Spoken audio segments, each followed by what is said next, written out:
यानी सदर इजलास मेरे उस्ताद मोहतरम हैं और ख़ास उस्तादों में से। उसके अलावा दीगर जो उलमा किराम तशरीफ़ फरमा हैं, मुखिया, सरपंच, मंडल, सरदार, हमारे शेख अबू ज़र साहब सामने बैठे, छोटे बड़े आप, पर्दे की आड़ में माँ और बहनें, सबके शुक्रिया के साथ बात शुरू करूं।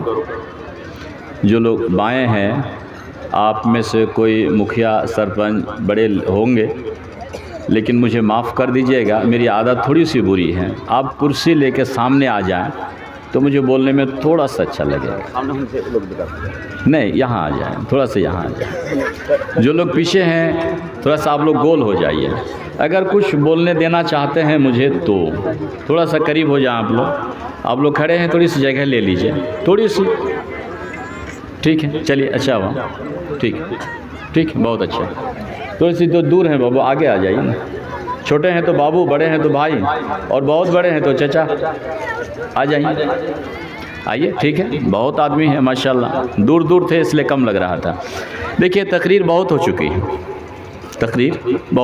है, मैं यहाँ आया आपसे मिलने भी, और बिलखुसूस हमारे उस्ताद मोहतरम फ़ज़ीलतुल शेख प्रिंसिपल साहब, अगर शेख कहे मुझे 12 बजे कहीं बुलाए तो मैं इनकार करने में मुझ में हिम्मत नहीं है, चूँकि मेरे उस्ताद हैं। उससे मैं जलसा नहीं करता हूँ। शेख ने जितनी बातें कही है, या तो शेख की बात मैं दोहराता हूँ या मेरी दिल की बात शेख बोल दिए। यही वजह है कि मैं जलसा नहीं करता हूँ, जलसा छोड़ दिया हूँ। और फिर मैं आज ऐलान करता हूँ कि इसके बाद जलसा में आप लोग कभी भी मुझे गलती से भी नहीं बुलाइएगा। मैं ना कहूँ मुझे शर्मिंदगी होगी, उससे पहले ही मैं बोल दूँ कि आप लोग जलसा में मुझे कभी नहीं बोलिएगा। ये तो खैर अलग बात है कि मेरे उस्ताद की बात थी, मैं हाँ कह दिया। शेख से मैं मिलना भी था। बहरहाल बहुत कुछ आप लोग जानते हैं। आज जो मुझे बोलना था, क्या क्या बोलना था, वो मैं आपको पढ़ के सुना देता हूँ। आज मुझे बोलना था आपकी महफ़िल में, ठीक है, कोशिश करेंगे, देखेंगे जितनी देर आप साथ देंगे, कोशिश होगी हमारी कि कुछ बोले। आज मुझे बोलना था आपके यहाँ, नंबर 1, इंसान की ज़िंदगी में मुसीबत क्यों आती है। बहुत सारे लोग कहते हैं ना, घर में एक बीमार, वो ठीक हुआ, फिर और एक बीमार, वो ठीक हुआ, फिर बीवी बीमार, बीवी ठीक होती है तो फिर पोता बीमार, बरकत नहीं है, कारोबार ख़त्म हो गया। तो इस तरह की मुसीबत इंसानी ज़िंदगी में क्यों आती है, ये थोड़ा सा जानना था। नंबर 2, जो आपके यहाँ मुझे बोलना था, किस गुनाह से कौन सा अज़ाब आता है। मिसाल के तौर पर अब गाली दिए तो गाली देने पर कौन सा अज़ाब आएगा। अब झूठ बोले तो झूठ बोलने पर कौन सा अज़ाब आता है। नाप तोल में कमी, लेने में ज़्यादा और देने में कम, अगर ये गुनाह करते हैं तो इसके बदले में कौन सा अज़ाब आता है, ये थोड़ा सा मुझे बोलना था। नंबर 3 में, एक ऐसा गुनाह है जिसकी माफ़ी नहीं है। एक ऐसा गुनाह है, अगर वो गुनाह आप, हो सकता है कि आप कर रहे हैं, और तकरीबन सब लोग कर रहे हैं, जितने लोग बैठे हुए हैं सब लोग ये गुनाह किए हैं। अब पता ही नहीं आपको कि वो कौन सा गुनाह है। वो गुनाह हज करेंगे तब भी माफ़ नहीं, नमाज़ पढ़ेंगे तब भी माफ़ नहीं, रोज़ा रखेंगे तब भी माफ़ नहीं, तौबा करेंगे तब भी माफ़ नहीं, रोएंगे तब भी माफ़ नहीं, सदका करेंगे तब भी माफ़ नहीं। एक ख़तरनाक गुनाह है। तो ये कौन सा गुनाह, ये थोड़ा सा इस पे भी बोलना था मुझे। नंबर 1, अच्छी ज़िंदगी किस काम के बदले में मुमकिन है। मिसाल के तौर पर एक भाई कर्ज़ा लिया, वापस नहीं कर पा रहा है, बहुत परेशान है ज़िंदगी में, घर में बेबरकती है, बीमार है। अब वो चाहता है कि मुझे अच्छी ज़िंदगी मिले, तो अच्छी ज़िंदगी के लिए कुछ थोड़ा सा 2-3 काम है, अगर आप कर लेते हैं तो आपको अच्छी ज़िंदगी मिल जाएगी, एकदम आपकी ज़िंदगी से परेशानी ख़त्म। अब वो 2-3 काम क्या है वो थोड़ा सा बोलना चाहिए था मुझे। एक गुनाह है अगर कोई कर लेता है तो उस पर अल्लाह और अल्लाह के रसूल की लानत। लानत का मतलब वो बंदा अब जन्नत में दाखिल नहीं होगा, गरचे मुसलमान है लेकिन जन्नत में दाखिल नहीं होगा। तो ये गुनाह कौन सा है, ये 2-3 देखना था। कुछ ऐसे गुनाह हैं, ये भी बोलना था, शायद अनजान में आदमी जान के कर दे। एक ऐसा ख़तरनाक गुनाह है, आप अगर वो गुनाह कर लेते हैं तो पिछले हज किए, उम्रा किए, नमाज़ पढ़े, सदका किए, सब तमाम नेकी ख़त्म हो जाती है 1 सेकंड के अंदर। तो ये थोड़ा सा मुझे बोलना था। अक्लमंद आदमी कौन है, यहाँ जितने बैठे हुए हैं इसमें होशियार कौन है? अक्लमंद आदमी कौन है? आप में अक्लमंद आदमी कौन है, या जो स्टेज में बैठे हुए हैं, ये थोड़ा सा आप लोगों को मुझे बोलना था कि अक्लमंद आदमी मतलब सबसे चालाक आदमी कौन है, इस पर थोड़ी सी बोलना था मुझे। नंबर, कुरान में सूरे 3 में अल्लाह ताला फरमाया लक़द खलक़नल इंसान फ़ी अहसन तक़वीम। इसका माना होगा कि अल्लाह कह रहा है कि मैंने इंसान को बेहतरीन सूरत में पैदा किया। सूरे आराफ में और सूरे फुरकान में 2 जगह कह रहा है कि इंसान जानवर, कुत्ता और जानवर, बैल भैंस से भी ख़तरनाक है, मतलब गया गुजरा है। लो, कुरान कह रहा है कि मैंने अच्छी शक्ल सूरत में पैदा किया, और इसी कुरान ने कहा 2 जगह कि इंसान कुत्ता से भी बदतर है। क्या वजह है? तो ये भी जानना ज़रूरी था। नंबर, ये आज बयान करना था मुझे लेकिन इतना वक्त नहीं है। नंबर 1, और थोड़ा आपके महफिल में बोलना ये था कि बहुत सारा का बेटा बेटी वो नाफरमान क्यों होता है, क्या वजह है? तो नाफरमानी का असबाब क्या है, बाप माँ या वो खुद या अल्लाह की तरफ से? तो ये भी थोड़ा सा जानना चाहिए था। और लास्ट में हम आपके सामने बयान करना चाहते थे कि रोज़मर्रा की ज़िंदगी में आदमी क्या क्या गुनाह करता है। आप लोग उठिए नहीं, चंदा छोड़ दीजिए अभी, सुनिए। चंदा राय बाबू सुनिए, एकदम नहीं, मेरी आदत ख़राब है, एकदम नहीं उठ सकते हैं आप, आपस में बात भी नहीं कर सकते हैं आप, ये मेरी आदत है। आपस में बात भी नहीं, हल्ला भी नहीं, चाय भी नहीं, उठ भी नहीं सकते आप। अब बिल्कुल रोज़मर्रा की ज़िंदगी में भाषा में क्या गलती करते हैं हम लोग? भाषा, घर में माँ बहन जाने अनजाने में जो भाषा इस्तेमाल करे, मिसाल के तौर पर एक आदमी मजाक में बोल दिया, अरे बोकाचोदा, चल रहा कि नहीं चल रहा? तो क्या गुनाह हुआ या नेकी का काम? नंबर, ये बयान करना। कुछ ऐसे नाम हैं आप रख नहीं सकते हैं, मिसाल के तौर पर रहमान, ये नाम रखना पाप है, नहीं रख सकते आप। गफ्फार समाज में चल रहा है, तो ये थोड़ा सा ये भी बयान करना था।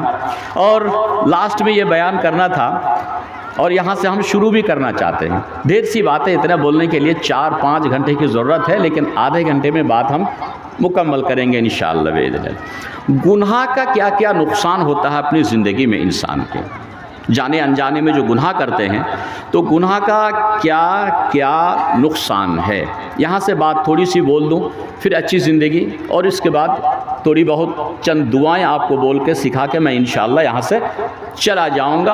आज के लिए ढेर सी बातें हुई हैं। नंबर 1 गुनाह, अब सुनिए यहाँ से। नंबर 1 गुनाह का क्या क्या नुकसान है। नंबर 1, बंदा जो गुनाह करता है तो एक गुनाह, मिसाल के तौर पर आप झूठ बोले, झूठ एक गुनाह है, तो झूठ की वजह से अल्लाह के रसूल ने जो कहा मैं वही कह रहा हूँ। और आज मुझे फ़ख्र भी है कि आज हमारे उस्ताद मोहतरम सदारती कुर्सी पर जलवा अफरोज़ हैं, और मैं उसका स्टूडेंट आज खड़े होके मैं आपके सामने बयान कर रहा हूँ। ये मेरे लिए फ़ख्र की बात, ये मेरे लिए फ़ख्र की बात है। तो बंदा जब एक गुनाह करता है, मिसाल के तौर पर झूठ गुनाह, गिबत गुनाह, चुगली गुनाह, धोखा गुनाह, तो बंदा जब एक गुनाह करता है तो एक गुनाह के बदले में अल्लाह के रसूल ने जो कहा सल्लल्लाहु अलैहि वसल्लम एक सिया का मतलब होता है काला, एक काला नुक्ता इस दिल में आ जाता है, पड़ जाता है एक गुनाह के बदले में। हदीस अल्लाह के रसूल सल्लल्लाहु अलैहि वसल्लम ने फरमाया, इदा अज़नबा इन्नल मुअमिना इदा अज़नबा कानत नुक्ततन सौदा फी क़ल्बी। बंदा जब एक गुनाह करता है तो एक गुनाह के बदले में एक सिया काला नुक्ता बंदे का दिल में आ जाता है। फ़इन ताबा, बंदा को एहसास हुआ कि अरे भाई कल तो मैं झूठ बोला, एहसास हुआ कि नहीं ये तो गुनाह का काम। फ़इन ताबा, अगर वो तौबा कर लिया, व नज़ा, छोड़ दिया, वस्तग़फ़रा, अल्लाह माफ़ कर दे, कर लिया, तो सुक़िला क़ल्बु, अल्लाह के रसूल ने फरमाया वो जो काला नुक्ता था उसको धो दिया जाता है। व इन ज़ादत, बंदा एक गुनाह किया, तौबा नहीं की, फिर दूसरा गुनाह किया तो दूसरा नुक्ता, तीसरा गुनाह किया, तीसरा नुक्ता, चौथा किया, चौथा, इस तरह करते करते अल्लाह के रसूल ने फरमाया कि ये दिल जब काला हो जाता है तो वो बंदा, उनको जानवर भी कहो और या उनको हैवान भी कहो, बात चलेगी। जब ये दिल भर जाता है, अब वो दीन की समझ उसके अंदर नहीं है। एक तो गुनाह का क्या नुकसान हुआ कि दिल सिया हो जाता है, एक नुकसान हुआ आपका। गुनाह का दूसरा नुकसान, उस हदीस में 5 बातें व इन्ना लिल हसना बताया और 5 व इन्ना लिस्सय्यअति सवादन फिल वज्ह, यानी कि गुनाह करने से इस हदीस में 5 नुकसान बयान किया गया। एक कि आदमी बड़ा गमगीन होकर के रहता है, बेनमाजी देखिएगा कभी वो खुश नहीं है, सूदखोर देखिएगा कभी खुश नहीं है। तो गुनाह की वजह से बंदे की ज़िंदगी में खुशियाँ ख़त्म, गुनाह की वजह से वो हमेशा परेशान रहेगा, चेहरे की नूर ख़त्म। 2 व वहनन फिल बदन, कमज़ोर होकर के रहेगा, उफ क्या करेंगे भाई आज बड़ा तकलीफ़ है, उठने का दिल ही नहीं करता है, उनके बदन कमज़ोर होगा। व बुग़्ज़न व नक़्सन फिर रिज़्क़, रोज़ी में बेबरकती, झूठ बोलने से आपकी कमाई में बरकत नहीं होती है, झूठ बोलने से आपके धान और फसलों में बेबरकती आ जाती है। ये नबी की बात है, मेरी बात नहीं है। व नक़्सन फिर रिज़्क़, आपकी रोज़ी में बेबरकती झूठ बोलने या गुनाह करने की वजह से। व बुग़्ज़न फ़ी क़ुलूबिल ख़ल्क़, और जो गुनाह करता है तो लोग उससे नफ़रत करते हैं। मिसाल के तौर पर कोई अगर शराब पीता है तो लोग, शराब तो हर कोई नहीं पीते हैं, 2-4 ही पीते हैं हर गांव में, तो जो लोग नहीं पीते हैं वो सब के सब शराबी से नफ़रत करते हैं। वो जब चाय की दुकान में आते हैं तो पहले जो चाय पी रहे हैं वो लोग उठ के चले जाते हैं। तो ये 5 नुकसान है गुनाह का। पहले मैं एक बोला नुक्ता और यहाँ 5, 6 नुकसान है गुनाह करने का। नंबर 7, अल्लाह के रसूल सल्लल्लाहु अलैहि वसल्लम ने फरमाया, इय्याका वल मासिया, गुनाह के काम से बचो, गुनाह करने से बचो। अब गुनाह करने से क्या होगा? हल्ला सख़तुल्लाह अज़्ज़ा वजल, गुनाह करने से अल्लाह नाराज़ होता है, और अल्लाह जब नाराज़ होता है किस पर, तो अल्लाह ताला ने कुरान में फरमाया कि मैं उसको दुनिया में ज़लील कर देता हूँ। सुनिएगा गौर से, अल्लाह के रसूल ने फरमाया गुनाह करने से बचो, गुनाह करने से अल्लाह नाराज़ होता है, और जिससे अल्लाह नाराज़ होता है अल्लाह उसको ज़लील कर देता है। और अल्लाह जिसे ज़लील कर दे, अल्लाह ने कहा वमा युहिनिल्लाहु फमा लहु मिन मुक्रिम, अल्लाह जिसको ज़लील कर दे ज़मीन में, कोई दुनिया की ताकत उस जैसे इज्जत नहीं दे सकती है। ये अल्लाह का कलाम कह रहा है, बात ख़त्म हो गई। तो गुनाह करने से अल्लाह नाराज़ होता है, गुनाह करने से अल्लाह उसको ज़लील कर देता है, और अल्लाह जिसे ज़लील कर दे उससे कोई इज्जत दे नहीं सकता। तो गुनाह का नुकसान हुआ 7। गुनाह का नुकसान नंबर 8, गुनाह करने से बंदा बेरोज़गार हो जाता है, रोज़ी से उससे महरूम कर दिया जाता है। अल्लाह के रसूल सल्लल्लाहु अलैहि वसल्लम ने फरमाया व इन्न रजुल ला युहरमु रिज़्क़ बिख़तीअतिन यअमलुहा, कह रहे कि बंदा जब गुनाह करता है ना, क्या गुनाह? झूठ बोला, एक गुनाह, गाना सुन रहे हैं, ये गुनाह का काम चल रहा है। इस गुनाह की वजह से अल्लाह के रसूल ने हज़ारों साल पहले कह दिया कि बंदा को रोज़ी से महरूम कर दिया जाता है, रोज़ी से महरूम कर दिया जाता है। तो ये गुनाह का नुकसान 8। गुनाह करने से ज़िंदगी से खुशहाली ख़त्म हो जाएगी, ज़िंदगी से खुशहाली ख़त्म, कभी भी आपको अमन नहीं मिलेगा, अमन सुकून ज़िंदगी से ख़त्म। ये अल्लाह ताला सूरे तोहा आयत नंबर 124 में फरमाया, वमन अअरद अन ज़िक्री फ़इन्न लहू मईशतन ज़न्का। है ना, बहुत सारे लोग कारोबार में बेबरकती है, रोज़ी में बेबरकती है और ज़िंदगी परेशान है, इधर से वो केस कर दिया परेशान, उधर से एक मुसीबत वो परेशान, घर में फलां बीमार वो परेशान, बीवी बीमार वो परेशान, बच्चा बीमार वो परेशान, उधर से और भी मुसीबतें आ गई, गाड़ी एक्सीडेंट हो गया। ये सब परेशानी क्यों आती है, क्यों आती है? ये कुरान पढ़िए ना, ये कुरान अल्लाह ताला सूरे तोहा आयत नंबर 124 में फरमाया, वमन अअरद अन ज़िक्री फ़इन्न लहू मईशतन ज़न्का। जो शख्स मेरा ज़िक्र से एराज़ करेगा तो अल्लाह ताला फरमाते हैं कि मैं उसकी ज़िंदगी को तंग बना दूंगा। एक परेशानी, इसके बाद दूसरी परेशानी, तीसरी परेशानी, चौथी परेशानी और एक्सीडेंट, बेरोज़गार, कारोबार नहीं और घर में झगड़ा, बेटा बीमार, बेटी बीमार। गुनाह की वजह से या अल्लाह की इबादत ना करने की वजह से अल्लाह ताला फरमाते हैं कि जो शख्स मेरी इबादत से या ज़िक्र से इराज़ करेगा तो अल्लाह ताला फरमाते हैं मैं उसकी ज़िंदगी को तंग बना दूंगा। बहरहाल ये गुनाह का नुकसान है। आप अगर नेकी करते हैं तो आपको फ़ायदा क्या मिलेगा? बहुत सारे लोग कहते हैं कि जी मुझे अच्छी ज़िंदगी चाहिए, अच्छी ज़िंदगी, खुशहाल ज़िंदगी, सुकून वाली ज़िंदगी। तो दो तीन अमल कीजिएगा, अच्छी ज़िंदगी मिलेगी। सूरे नहल आयत नंबर 97 अल्लाह ताला फरमाते हैं, मन आमिला सालिहन।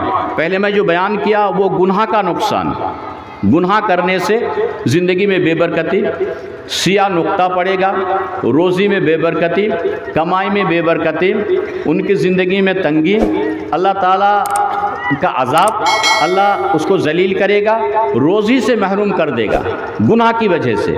अब आप अगर अच्छी ज़िंदगी चाहते हैं तो अच्छी ज़िंदगी के लिए कुछ आमाल है जो अल्लाह और अल्लाह के रसूल ने कहा मैं आप तक पहुँचा देता हूँ। नंबर एक, जो चाहते हैं कि मेरी ज़िंदगी अच्छी हो तो अल्लाह ताला कुरान सूरे नहल आयत नंबर 97 में फरमाया, मन आमिला सालिहन मिन ज़करिन औ उन्सा व हुवा मुमिन।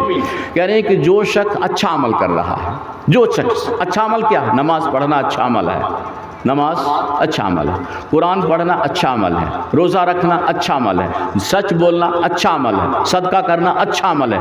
जो शख्स अच्छा अमल करे, चाहे वो मर्द हो चाहे वो औरत हो, अल्लाह ताला फरमाते हैं फलनुहियन्नहु हयातन तय्यिबा।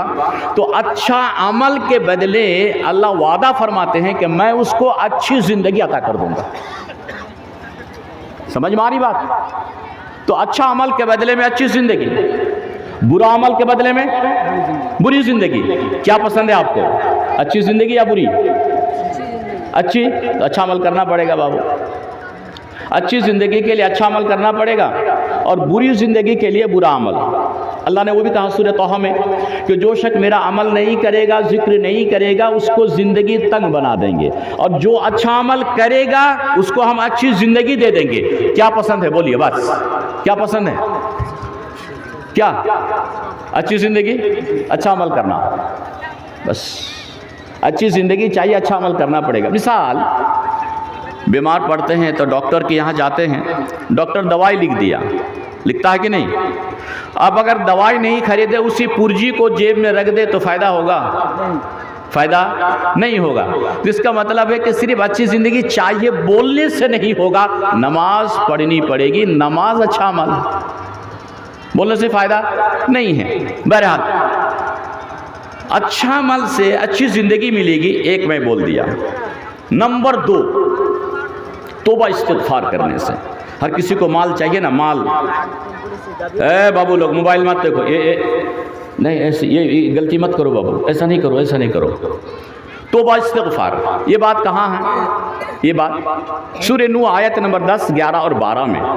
यहाँ 4 फ़ायदे बता दिया गया।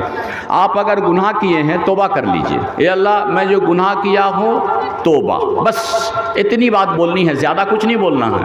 और नमाज नहीं पढ़ रहे थे, तोबा, अल्लाह माफ़ कर दे, अब नमाज पढ़ने लगे।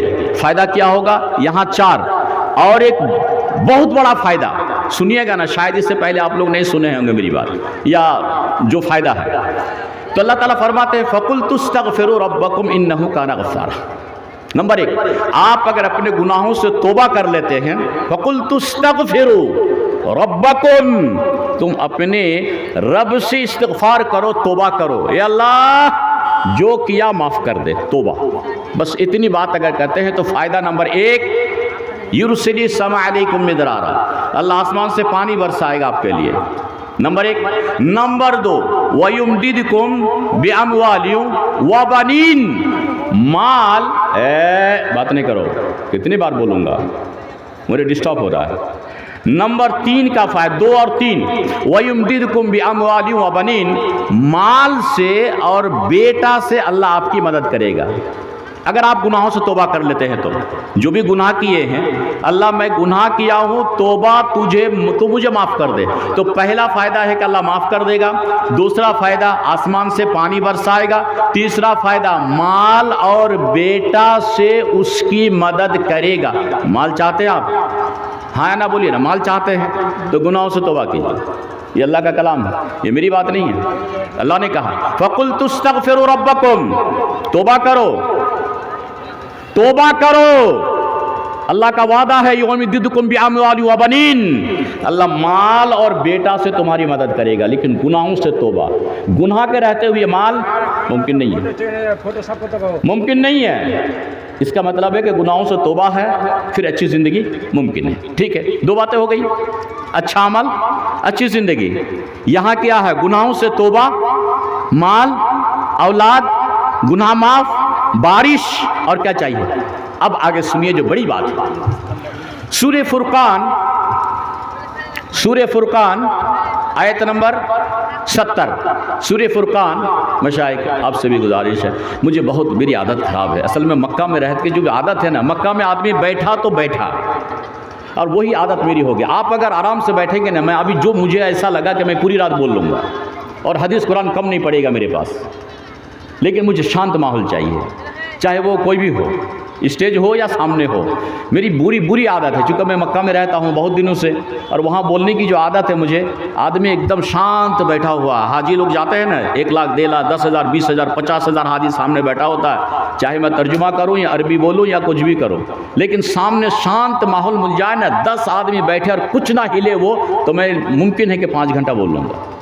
ये मेरी बुरी आदत है। बहरहाल फ़ायदा, एक बात शायद आप लोग नहीं सुने हैं, सूरह फुरकान आयत नंबर 70। सूरह फुरकान आयत नंबर 70, अल्लाह ताला फरमाते हैं फ़इन ताबा, जिसने तोबा किया, वो आमना, और ईमान ले लिया, वो आमिला सालिह, अच्छा अमल करने लगा। या अल्लाह मैं नमाज नहीं पढ़ रहा था, अब है कि आप 60 साल नमाज नहीं पढ़े या 20 साल नमाज नहीं पढ़े, तो 20 साल के गुनाह, 20 साल झूठ बोले उसका गुनाह, 20 साल सूद खाए उसका गुनाह, 20 साल गीबत किए, नहीं गीबत तो माफ़ नहीं है, खाना बोलने से फ़ायदा नहीं है, गीबत माफ़ नहीं है, झूठ भी माफ़ नहीं है, वो खामा का बोलने से फ़ायदा नहीं होगा। झूठ माफ़ नहीं है, गीबत माफ़ नहीं है, चुगली माफ़ नहीं है, हज से भी माफ़ नहीं है, रोज़ा से भी माफ़ नहीं है, ये कुरान ने कहा। नहीं, खबरदार माफ़ हो, ये फ़ायदा नहीं होगा। माफ़ क्या है? आप 25 साल नमाज नहीं पढ़े हैं, 25 साल के बाद आप कह रहे हैं कि अल्लाह मेरी तौबा। अब 25 साल के गुनाह को अल्लाह ताला फरमाते हैं सूरह फुरकान आयत नंबर 70 में कि अल्लाह ताला गुनाह को नेकियों में तब्दील कर देगा। युबद्दिलुल्लाहु सय्यातिहिम हसनात, ये कुरान क्या आयत है? 25 साल आप अगर नमाज नहीं पढ़े हैं तो 25 साल के गुनाहों को अल्लाह नेकी में तब्दील कर देगा। तो तौबा इस्तिग़फ़ार का इतना फ़ायदा है। बहरहाल ये वक्त तो सुनने का नहीं है, नींद आ रही है आप लोगों को, 2-4 मिनट और बोल लेते हैं, ढेर सी बातें हैं। तो अच्छी ज़िंदगी के लिए कितना मैं बोला? अच्छा अमल, अच्छी ज़िंदगी, और क्या बोला? तौबा, अच्छी ज़िंदगी, नमाज, अच्छी ज़िंदगी, सब्र, अच्छी ज़िंदगी, शुक्र किसको बोलते हैं जानते? शुक्र, मिसाल के तौर पर आप पानी पी लिए, अल्लाह तेरा लाख लाख शुक्र है, बस। खाना खा लिए, अल्हम्दुलिल्लाह, अल्लाह तेरा शुक्र है, बस। आपको ज़मीन में धान हो गया, अल्लाह तेरा लाख लाख शुक्र, बहुत बरकत है। सिर्फ यही बोलना होगा अल्लाह तेरा शुक्र, बस, और कुछ नहीं बोलना होगा। इसका फ़ायदा क्या हो गया? सूरह इब्राहिम आयत नंबर 7 में अल्लाह ताला फरमाते हैं लइन शकर तुम, आइए उस्ताद भी बैठे हुए हैं और कुरान कह रहा हूँ मैं, कोई गैर खैरी बात नहीं कर रहा हूँ। लइन शकर तुम लाज़ीदन्नकुम, कह रहे हैं कि बंदा अगर तुम सिर्फ शुक्र, सिर्फ ये कहो कि अल्लाह तूने बहुत धान में बरकत दिया, अल्लाह तेरा शुक्र, अल्लाह अगले साल डबल देगा। यही अल्लाह का वादा है, लइन शकर तुम लाज़ीदन्नकुम, अगर तुम शुक्र करोगे हम मज़ीद अता करेंगे तुमको। शुक्र बोलने में क्या दिक्कत है? पहले बोलिए, कोई दिक्कत? लेकिन हम लोग आज क्या कर रहे हैं, एक साल होता है और एक साल अगर कुछ कम हो गया ना, शुरू कर देना शुक्र, अल्लाह दिया ही नहीं है, क्या बोलेंगे, मक्का इस बार बहुत खर्च किए, धान हुआ ही नहीं। अरे जब हुआ था तब तुमने कहा था कि तेरा शुक्र, तुमने कहा नहीं ना था? अब नाशुक्री क्यों कर रहे हो? तो उस वक्त तुम्हें बोलना चाहिए था ये अल्लाह तेरा शुक्र। अब उस वक्त नाशुक्री तुमने किया, शुक्र अदा नहीं किया, इस साल तुम्हें नहीं दिया, इस साल नहीं दिया। अगर तुम्हें बोलना ये चाहिए था कि अल्लाह तेरा ही सब कुछ, जो भी दिया अल्लाह अल्हम्दुलिल्लाह, मैं तब भी शुक्र अदा करता हूँ, तो फिर अल्लाह आइंदा साल आपको देगा। तो हम अपने पैर पे कुल्हाड़ी खूब मारते हैं। बहरहाल, तो आप अगर शुक्र करते हैं तो अल्लाह ताला वादा किया कि मैं उसको मज़ीद और अता करूँगा। ठीक है, और क्या चाहिए? तो आप अगर अच्छी ज़िंदगी चाहते हैं तो ये अच्छी ज़िंदगी अगर चाहते हैं तो एक मुस्लिम की हदीस भी सुन लीजिए। अब तो मैं कुरान ही कहा हूँ, मुस्लिम की एक हदीस है, गालिबन इस हदीस के रावी हज़रत अबू हुरैरा या अनस बिन मालिक है, मैं रावी भूल रहा हूँ शेख, ओ अमन नफ़स अन मुमिनिन कुराबतन मिन कुराबिद दुनिया, शायद मुस्लिम की तो हदीस है, मुझे पक्का याद है, लेकिन अबू हुरैरा रावी है शायद, या कोई दूसरे रावी हैं। तो यहाँ 3-4 बातें बताया गया।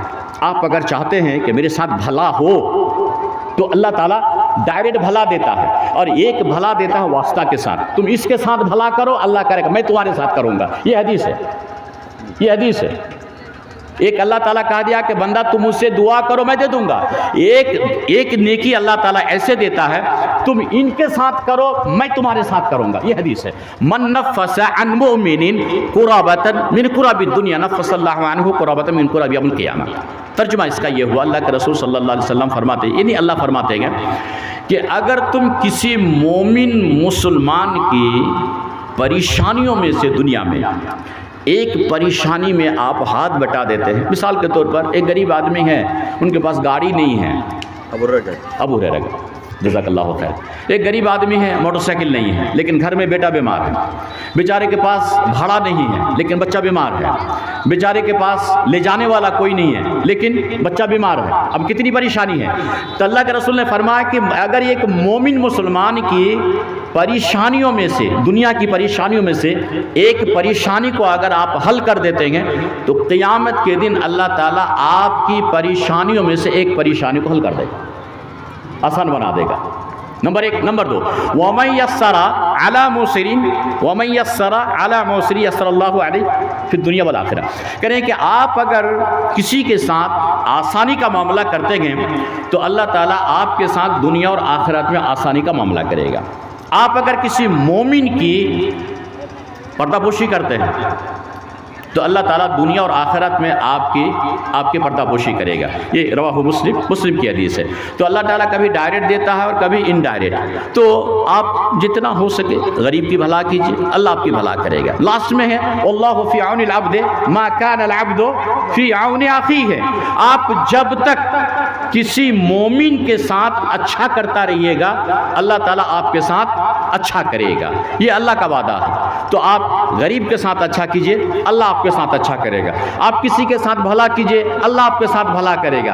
आप किसी की मदद कीजिए, अल्लाह आपकी मदद करेगा। ये हदीस है, अल्लाह के रसूल सल्लल्लाहु अलैहि वसल्लम की हदीस में आप तक पहुंचा दिया। बहरहाल अच्छी ज़िंदगी के लिए 2-4 मैं जो मुनासिब समझा आपके सामने रख दिया, और गुनाह का नुकसान भी मैं बोल दिया। ठीक है, अब 2-3 बातें और हम बोलना चाहेंगे नमाज के सिलसिले में, और आखिरी बातें होगी। देखिए, हम लोग मुसलमान हैं और नमाज नहीं पढ़ते हैं, नमाज नहीं पढ़ते।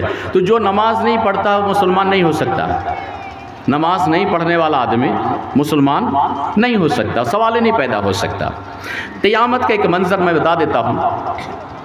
क़यामत के दिन कुछ लोग जन्नत में जाएंगे और कुछ लोग कहाँ जाएंगे? बोलिए ना आप। कुछ लोग जन्नत में जाएंगे, बाकी लोग अब जहन्नम में कौन लोग जाएंगे ये तो आपको जानना चाहिए। तो इसके लिए आपको पढ़ना पड़ेगा सूरे मुदस्सिर आयत नंबर 42, 43, 44, 45, 46, 47। तो आयत नंबर 42, 43 से मैं बोलता हूँ, बाकी मैं छोड़ देता हूँ। आयत नंबर 42 और 43 में बताया गया है कि जन्नत में कौन जाएगा और जहन्नम में कौन जाएगा। बात खत्म हो गई। तो उसी को मैं तर्जुमा कर देता हूँ कि ये अल्लाह का कलाम है, मुझ पर नाराज़ मत होइएगा, मुझ पर नाराज़ मत होइएगा। जन्नत में जो लोग जाएंगे वो लोग जहन्नमी से कुछ सवाल पूछेगा, वो भी कुरान में बता दिया गया है। जन्नती लोग जहन्नमी से सवाल पूछेगा। सवाल एक, जवाब उसका 3-4। आइए हम बताते हैं। फी जन्नती यतसालून, जन्नती लोग यहाँ दाएं तरफ और बाएं तरफ जहन्नमी। तो जन्नती लोग मिसाल के तौर पर आपको मैं वाज़ेह कर दूं, 5 भाई में एक भाई नमाज पढ़ता है, 4 भाई बेनमाजी है। तो एक भाई कहाँ जाएगा? कहाँ जाएगा? और जो 4 भाई बेनमाजी है वो कहाँ जाएगा? नहीं समझ रहे हैं, बोलने में तकलीफ हो रही है आप लोगों को। समझ रहे हैं लेकिन कहेगा तो मुश्किल है ना, आप नमाज तो पढ़ते नहीं। हाँ अच्छा, नमाज तो नहीं पढ़ते। हाँ सुन लीजिए, 5 भाई में एक भाई नमाज, वो जन्नती है, 4 भाई जहन्नम, बस। और ये मैं नहीं कह रहा हूँ, ये कुरान सूरह मुदस्सिर आयत नंबर 42 देख लीजिए। 4 भाई में एक भाई नमाजी, वो जन्नती।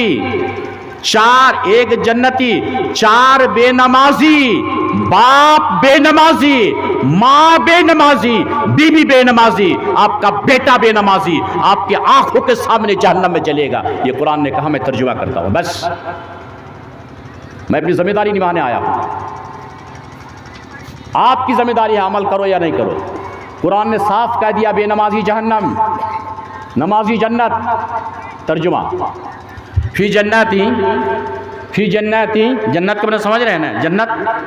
फी जन्नती यतसाअलून, यतसाअलून आप लोग नहीं समझ रहे हैं, उलमा किराम समझ रहे हैं। यतसाअलून सवाल करेंगे, जन्नती लोग सवाल करेंगे, सवाल पूछेंगे। किससे पूछेंगे? अनिल मुजरिमीन, मुजरिम से।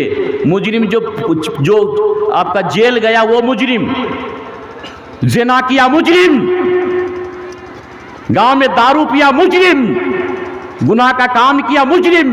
अल्लाह के नजदीक मुजरिम वो है जो जेल चला गया और जो जहन्नम चला गया। जन्नती लोग सवाल करेंगे मुजरिम से, अनिल मुजरिमीन, मुजरिम जो जहन्नम में जल रहा है। और वो आपका भाई भी हो सकता है, आपका बाप भी हो सकता है, जो बेनमाजी वही है। साफ सीधी बात है, बाप बेनमाजी है, यकीन मान लीजिए कि मेरा बाप जहन्नम जाएगा, यही रब ने कहा है। बात सीधी बात खत्म हो गई, और बोलने की कोई ज़रूरत नहीं है हमको। बेनमाजी कुरान ने कह दिया। हाँ, अल्लाह अगर माफ़ कर दिया तो ठीक है, हो सकता है कि अल्लाह माफ़ कर दे, ऐसा भी हो सकता है, लेकिन कुरान ने कहा बेनमाजी जहन्नम जाएगा। बस जन्नती लोग सवाल करेंगे जहन्नमी से, मा सलककुम, ये सवाल, मा सलककुम, मा सलककुम फी सकर, सकर जहन्नम का नाम है, हाविया जहन्नम का नाम है, वैल जहन्नम का नाम है। जहन्नम का बहुत मां नाम है, जहन्नम, हाविया, सकर, सईर, ये सब जहन्नम का नाम है। तो जन्नती लोग सवाल करेंगे जहन्नमी से, मा सलककुम फी सकर, तुमको जहन्नम किसने डाल दिया, तुमको जहन्नम में, क्यों तो लोग जहन्नम में चले गए हो। वो बाप को पूछेगा, बेटा उससे पूछेगा, पड़ोसी गांव वाला को, वो पहचान लेगा वहाँ। हाँ, एक दूसरों को पहचान पाएगा, जन्नती जहन्नमी को पहचानेगा, ये तो मेरा भाई है।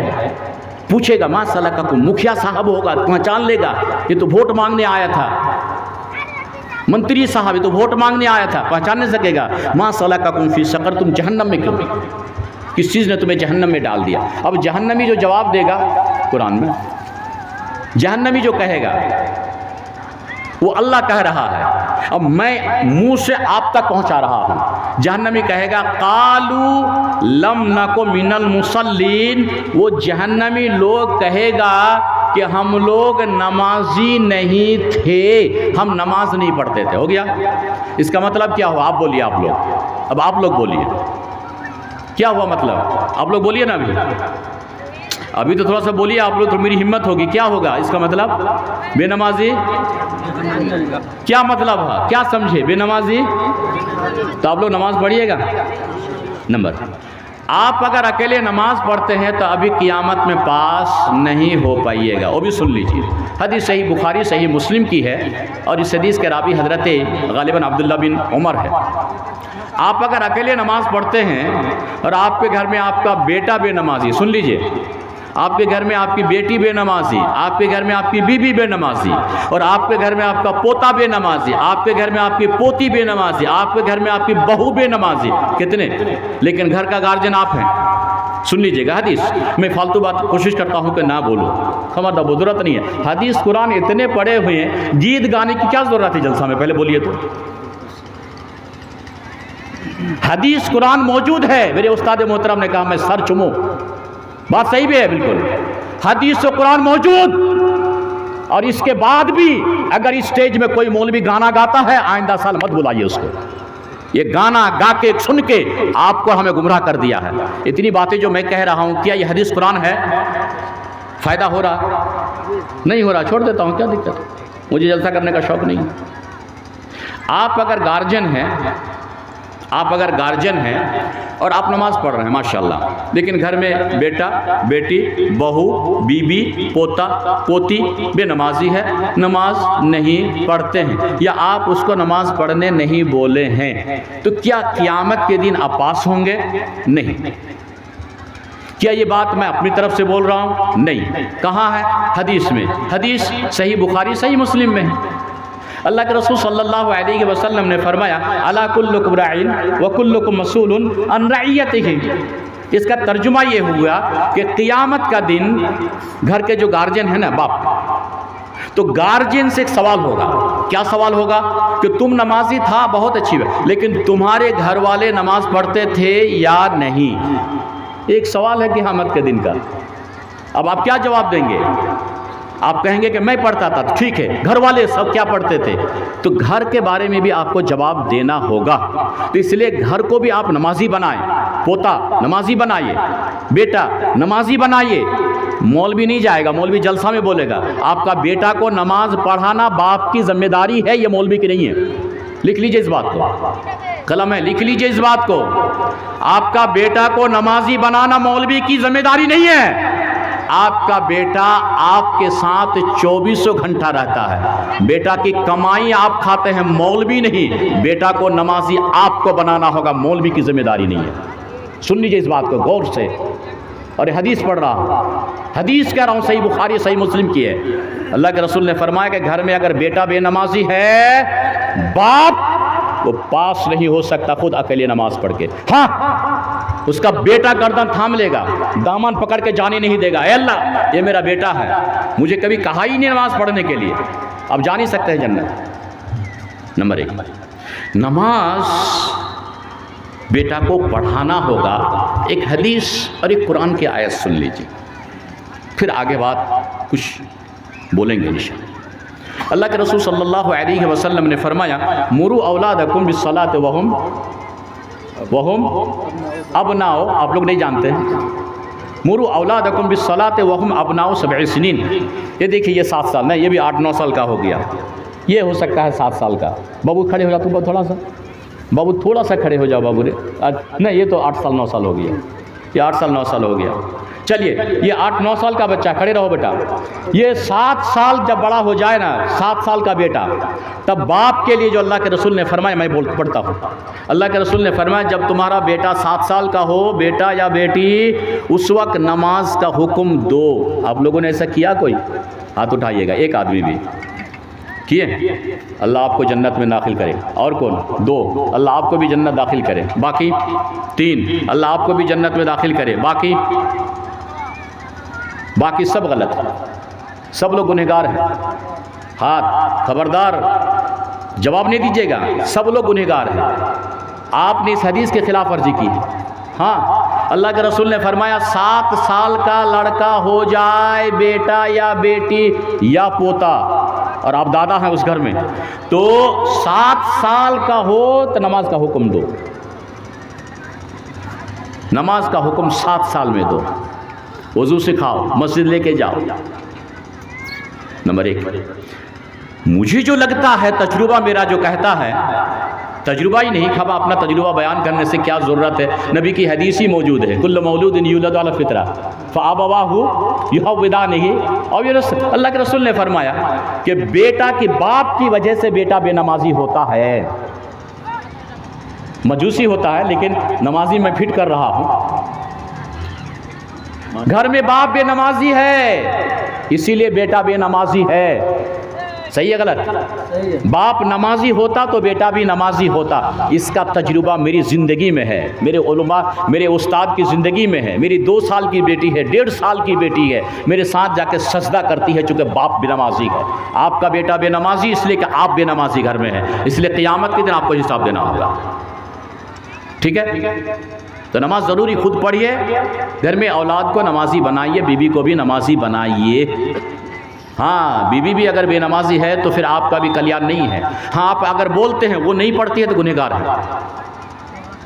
बोलते हैं नहीं पढ़ती है तो गुनहगार है, लेकिन बोलना होगा। अच्छा, 7 साल का बच्चा हो तो पढ़ने का, बेटा चलिए, हाथ पकड़ लिए, चलो बेटा मस्जिद में छोड़ दिए, खेलने दीजिए। 7 साल का है, वो तो नमाज नहीं पढ़ना जानता है, लेकिन खेलने दीजिए उसको। सऊदी अरब में, हमारे यहाँ तो बच्चा को ले जाना आयब समझते हैं, लेकिन सऊदी अरब में छोटा छोटा बच्चा गोद में उठा के लेके गया और ले जाकर मस्जिद में छोड़ दिया, खूब दौड़ रहा, मस्जिद नबवी में खूब दौड़ रहा। हमारे यहाँ गाली गलौज करते हैं, नहीं, बच्चे को 7 साल, 6 साल, 5 साल के बच्चों को मस्जिद लेके जाइए, खेलिए, उसको खेलने दीजिए, वो सीखेगा।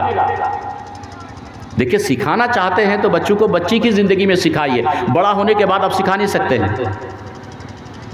बच्चे की नाफरमानी होने की जो वजह है वो भी मेरे टॉपिक में था, लेकिन उसको नहीं बोलूँगा। ठीक, तो बच्चों को नमाज पढ़ने का हुक्म दीजिए। ये तो हदीस हो गई।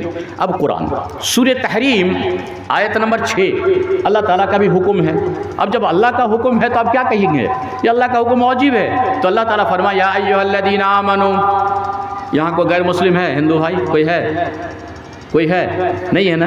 तो सब मुसलमान है, सबसे कहा, आप आपसे कहा, आप आपसे कहा, आप मुसलमान आपसे कहा, आप आपसे कहा, मैं मुसलमान मुझसे कहा। अल्लाह ने कहा, या अय्युहल्लज़ीना आमनू, ए ईमान वालो, यानी मुसलमान, क़ू अनफुसकुम व अहलीकुम नारा, तुम अपने आप पहले और उसके बाद अपने फैमिली को, बच्चों को, बेटा को, बेटी को, बीबी को, ये अहल है, इनको जहन्नम की आग से बचाओ। ये आपकी ज़िम्मेदारी है, ये आपकी ज़िम्मेदारी है। इसलिए खुद नमाज पढ़े और अपने घर और फैमिली को नमाजी बनाए, खुद जहन्नम से बचे, आग से बचे, और अपनी फैमिली को आग से बचाए। ये बाप की ज़िम्मेदारी है। बहरहाल इस पे भी अब बात नहीं करूँगा, नमाज में ढेरी बात हो गई, मतलब नमाज पढ़ना ज़रूरी है। समझ में आ रही बात? क्या समझे अब तक? नमाज पढ़ना ज़रूरी है, बस बात ख़त्म। बेगर नमाज से जन्नत कहाँ जाएगा? बेनमाजी कहाँ जाएगा? तो आप लोग जहन्नम जाना चाहते हैं? जहन्नम नहीं, जन्नत, नमाज। जन्नत जाना चाहते हैं तो नमाज, और जहन्नम जाना चाहते हैं तो ठीक, बात खत्म। समाज में बहुत सी बुराइयां चल रही हैं, किन किन बुराइयों को गिनाऊं? उनमें से बहुत से बुराई हैं। एक बुराई समाज में सूद का चल रहा है, सूद। और सूद के कारोबार आज कितने लोग कर रहे हैं? मुसलमान ज़्यादा कर रहे हैं, सर्वे के मुताबिक मुसलमान सूद के कारोबार ज़्यादा कर रहे हैं। सही है गलत है? अगर मैं गलत हूँ तो मुझे वापस कर दीजिएगा। सूद के कारोबार आज कौन कर रहे हैं ज़्यादा? कौन कर रहे हैं? मुसलमान कर रहे हैं, पक्का यकीन है? सूद के बारे में अल्लाह क्या कह रहा है, नबी क्या कह रहे हैं, उसकी सज़ा क्या है, ये सुन लीजिए, बात ख़त्म आज के लिए। सूद अल्लाह कह रहा है, अल्लाह का मतलब ये कुरान में है, या अय्युहल्लज़ीना आमनू, ए ईमान वाले मुसलमानों, ला ताकुलुर रिबा, सूद ना खाओ। कुरान हो गया, ठीक है? समझ में आ रही बात? कुरान ने क्या कहा? कुरान ने क्या कहा? आप लोग जोर से बोलिए ना। कुरान क्या कहा? सूद खाने से मना किया, सूद ना खाओ, ठीक है? अब अगर कोई सूद खाता है तो अल्लाह के रसूल सल्लल्लाहु अलैहि वसल्लम की हदीस सुनिए। अल्लाह के रसूल फरमाते हैं कि जो सूद खाता है न, अल्लाह, ये अल्लाह के रसूल की नहीं है, अल्लाह, लानल्लाहु खमरा, न लानल्लाहु नारा रसूल, रसूल, अल्लाह के रसूल फरमाते हैं, लाना रसूलुल्लाह, के हज़रत जाबिर इस हदीस के रावी हैं, हदीस मुस्लिम में है। अल्लाह के रसूल फरमाते हैं, रसूल ने लानत फरमाई। जाबिर कहते हैं कि अल्लाह के रसूल ने लानत फरमाई किस पर? लान अल्लाहुल आकिला व मुकिलहु व कातिबहु व शाहिदैहि व क़ाला हुम सवा। कह रहे हैं कि सूद लेने वाले, सूद देने वाला, सूद लिखने वाला, सूद पे गवाह, सूद का कलम देने वाला। हम सूद नहीं खा रहे हैं, लेकिन हम कलम दे दिए, लिखे मेरे कलम से। तो कलम जो दिया लिखने के लिए, वो जो कापी दिया, वो जो लिखता है, वो जो गवाह है, वो जो लिया, वो जो दिया, वो अल्लाह के रसूल ने फरमाया हुम सवा, ये सब के सब गुनाह में बराबर है। बात समझ में आई? क्या समझे? सूद, कुरान ने क्या कहा? सूद कुरान क्या कहा? सूद खाना मना किया। नबी कह रहे हैं कि उस पर लानत।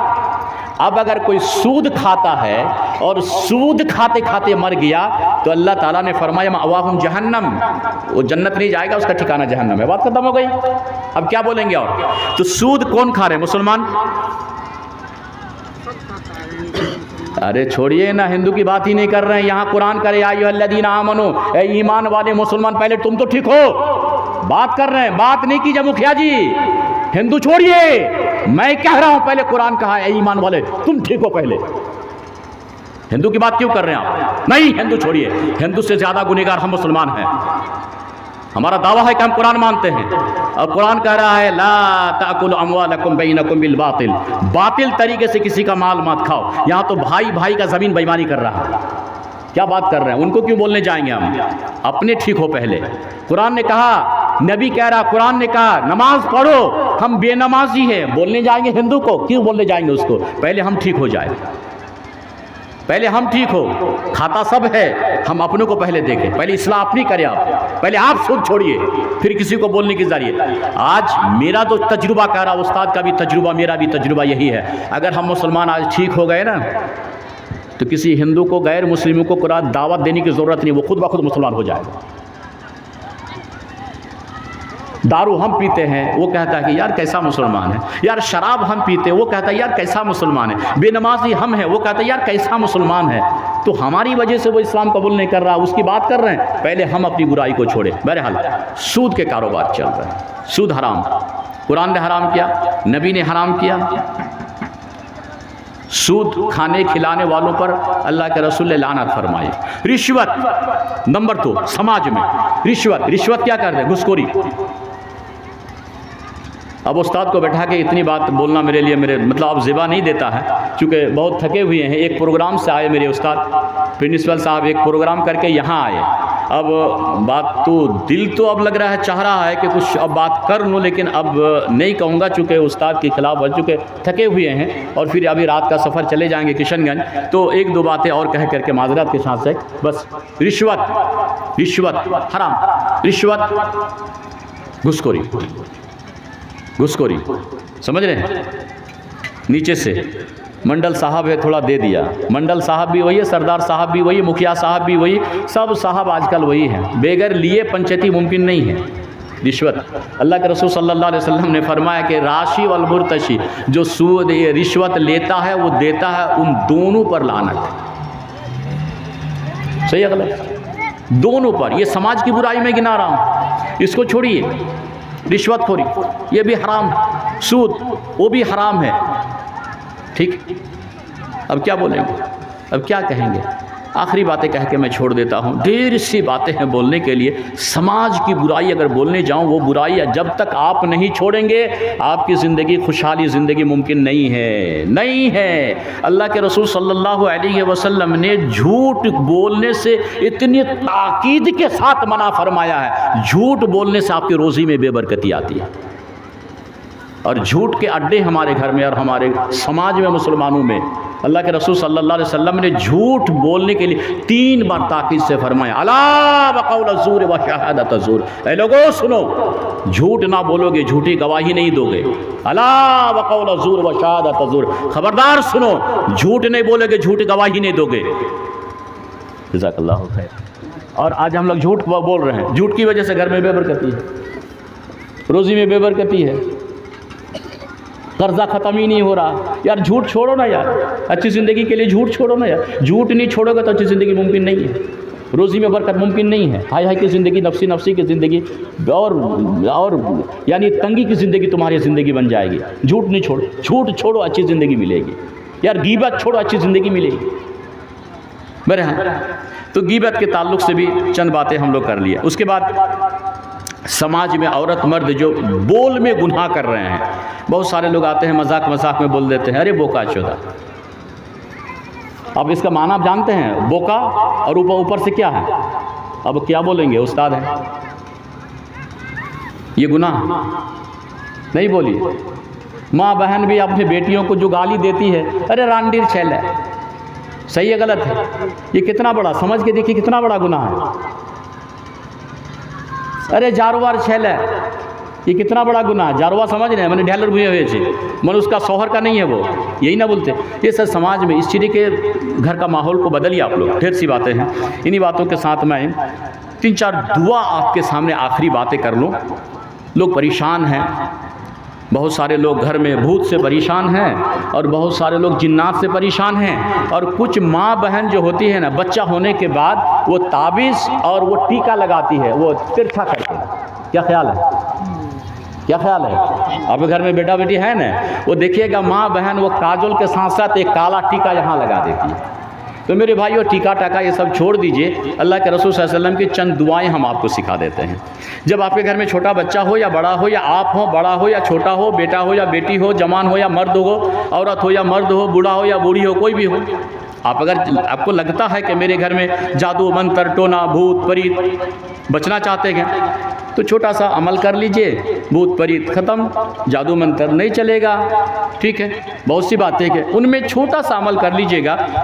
जब आप सोने लगिएगा या मगरिब की नमाज़ पढ़ के 3 मरतबा कुल हु अल्लाह, 3 मरतबा कुल औज़ु बिरब्बिल फलक और 3 मरतबा कुल औज़ु बिरब्बिन नास पढ़ करके बच्चों पे दम कर दीजिए और आप अपने हाथ में दम करके पूरे बदन में आप कर लीजिए। इंशाअल्लाह बेइज़्निल्लाह मगरिब के वक्त आप अगर ये दुआ पढ़ के बदन में अगर हाथ मल लेते हैं तो उस रात में कोई जादू मंत्र आपको अब चला नहीं सकता है, ताबीज़ की ज़रूरत नहीं है। तो ये दुआ पढ़ा करें।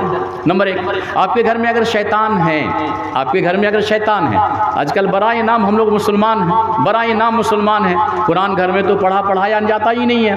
तो अल्लाह के रसूल सल्लल्लाहु अलैहि वसल्लम ने फरमाया कि अगर किसी के घर में शैतान है या आप चाहते हैं कि आपके घर में शैतान दाखिल ना हो, 2 बातें, अगर आपके घर में शैतान है या आप चाहते हैं कि आपके घर में शैतान दाखिल, बोलिए ना, शैतान दाखिल ना हो, छोटा सा एक अमल करना पड़ेगा। हज़रत अबू हुरैरा रज़ियल्लाहु ताला अन्हु इस हदीस के रावी हैं। ये हदीस गालिबन मुस्लिम में या अबू दाऊद में है, लेकिन अबू हुरैरा रावी है। अल्लाह के रसूल सल्लल्लाहु अलैहि वसल्लम ने फरमाया, ला तजअलू बुयूतकुम मकाबिरा, तुम अपने घर को कब्रिस्तान ना बनाओ। हदीस का तर्जुमा साफ, तुम अपने घरों को कब्रिस्तान ना बनाओ। इन्नल बैत अल्लज़ी तुक़रअ फ़ीहि सूरतुल बक़रा, जिस घर में सूरे बक़रा तिलावत हो, सूरे बक़रा। अब सवाल यह है कि पढ़ना जानते हैं आप लोग?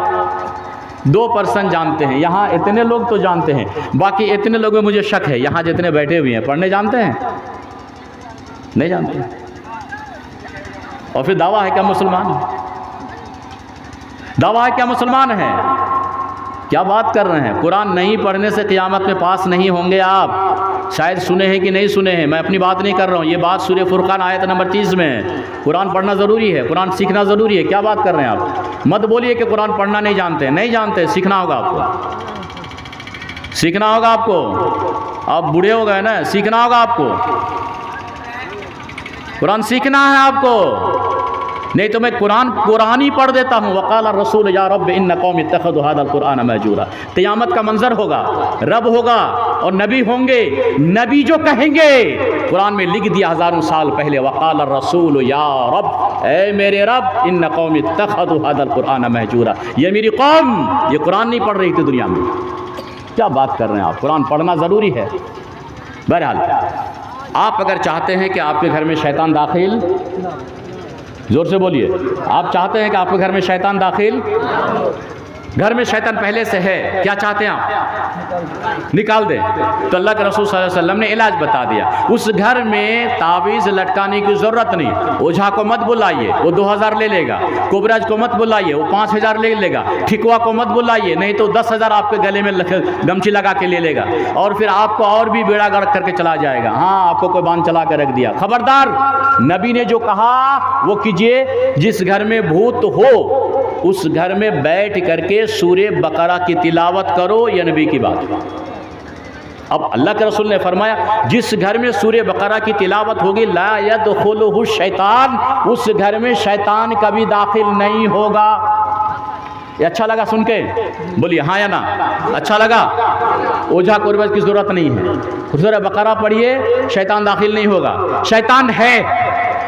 फिर वही बात, इन्ना शैतान यनफिरु मिनल बैतिल लज़ी तुक़रअ फ़ीही सूरतुल बकरा। जिस घर में शैतान है, अल्लाह के रसूल ने फरमाया सूरे बकरा पढ़ो, शैतान घर छोड़ के चला जाएगा। लो भाई, दाखिल भी नहीं होगा, घर छोड़ के चला भी जाएगा। दोनों बातें हो गई। तो खुलासा यह है कि कुरान पढ़िए। क्या ख्याल है? कुरान पढ़िए। जब आप लोग सोने लगिएगा तो एक दुआ, सोने की दुआ तो मालूम नहीं आप लोगों को, मुझे मालूम है। मैंने आपको मालूम नहीं है, ये मुझे मालूम है। एक दो आदमी को होगा, पक्की बात है। मैं पूछ लूँ किसी को? पूछ लूँ? नहीं पूछूँ, नहीं शर्मिंदा हो जाएगा लोग। अरे भाई, आप लोगों को मालूम नहीं है, 2-4 को मालूम होगा सोने की दुआ, बीवी से मिलने की दुआ। 1-2 को मालूम होगा, बाकी नहीं होगा। इसलिए बच्चे हरामी पैदा होते हैं। हाँ, ओए क्या बात कर रहे हैं आप? मैं क्या कह दिया? गलत नहीं कहा। उसी हदीस में है, बेगर दुआ पढ़े अगर कोई बीवी से मिलता है तो शैतान भी शामिल होता है। हाँ, और दुआ पढ़ने का मतलब कि शैतान से पनाह मांगा जाता है। अल्लाह से पनाह मांगते हैं। मेरे भाई, ये दुआ ही याद नहीं आपको? बहरहाल, सोने की दुआ याद नहीं है। एक दुआ सिखा दूँ, आयतल कुर्सी जिसको कहते हैं। अल्लाहु ला इलाहा, नहीं इधर तो याद नहीं है ना शेख, हमको मालूम है। बोलने से क्या होगा? अल्लाहु ला इलाहा इल्ला हुवल, याद कर लीजिएगा बाद में। ये आयतल कुर्सी है। मैं थोड़ी फजीलत बता देता हूँ। आयतल कुर्सी रात में जब सोने लगिएगा तो ज़रूर भी ज़रूर आप, आपकी बीवी, आपके बच्चे सोते वक्त, मेरा बेटा आयतल कुर्सी पढ़ के सो बेटा। आपने कभी बाप से, अपने बीवी से कहा नहीं, बच्चों से कहा नहीं, बेटा से कहा नहीं, पोता से कहा नहीं। आप खुद नहीं पढ़ते हैं तो बच्चे क्या कहाँ से पढ़ेंगे? जब आप सोने लगे तो अल्लाह के रसूल ने जो हदीस कही, मैं वो कह देता हूँ। अल्लाह के रसूल ने फरमाया कि जब सोने की तैयारी करो, इदा आवे तैला फिराशक, जब बिस्तर पे आ जाओ ना, सोने की तैयारी अब, तो आयतल कुर्सी पढ़ लिया करो। अल्लाहु ला इलाहा इल्ला हुवल हय्युल क़य्यूम। 2-3 फ़ायदे हैं इसके। नंबर 1, आप अगर आयतल कुर्सी पढ़ के सो गए तो सुबह तक आपके घर में चोर नहीं आएगा। सही है सर? जी। उस्ताद हाँ कह दिए। हम पढ़े हैं उस्ताद से, बुखारी हदीस के माशाल्लाह साहिब इल्म हैं। और मुझे फ़ख्र की बात है कि मैं उस्ताद के सामने हदीस कह रहा हूँ। जहाँ गलती होगी इस हदीस, मुझे शेख टोक देंगे मुझे। हाँ, आयतल कुर्सी पढ़ के सो जाओ। नबी ने फरमाया उस घर में चोर दाखिल नहीं होगा। नंबर 1, शैतान दाखिल नहीं होगा। नंबर 2, नंबर 3, अगर उस रात में आपकी मौत आ जाती है तो फदखलल जन्ना, वो शख्स जन्नती। और क्या चाहिए बोलिए? क्या चाहिए बोलिए? अब बदकिस्मती है कि आयतल कुर्सी याद नहीं है। नंबर 1, कुरान जिसको पढ़ना नहीं आता है तो कुल हुवल्लाहु अहद ज़रूर सीखिएगा या पढ़िएगा। कुल हुवल्लाहु अहद याद है? कुल हुवल्लाहु अहद याद है? तेरी भला का क्या बात कर रहे? कुल हुवल्लाहु अहद याद है? ये तो जोर से बोलिए, मुझे भी अच्छा लगेगा थोड़ा सा। कुल हुवल्लाहु अहद, अल्लाह लम यलिद वलम यकुल लहू, कितनी आयत हैं? 4 नहीं है, 4। कितनी आयत है? 4। अगर आप ये कुल हुवल्लाह पढ़ते हैं तो फ़ायदा क्या फ़ायदा? नंबर 1, अगर आप एक मरतबा कुल हुवल्लाह पढ़ते हैं, कुरान में कितने पारा हैं ये भी पूछ लेते हैं। कितना पारा है कुल हुवल्लाह कुरान में? हाँ, ये कहाँ से सीखें आप लोग? अच्छा, कुरान में सूरा कितना है? ये भी सीखें आप लोग, मतलब कहीं से सीख लिए हैं सुन सुन के, चलिए अच्छी बात है। इसी तरह को सीखना कहते हैं। कुरान में 114 सूरा है और पारा 30।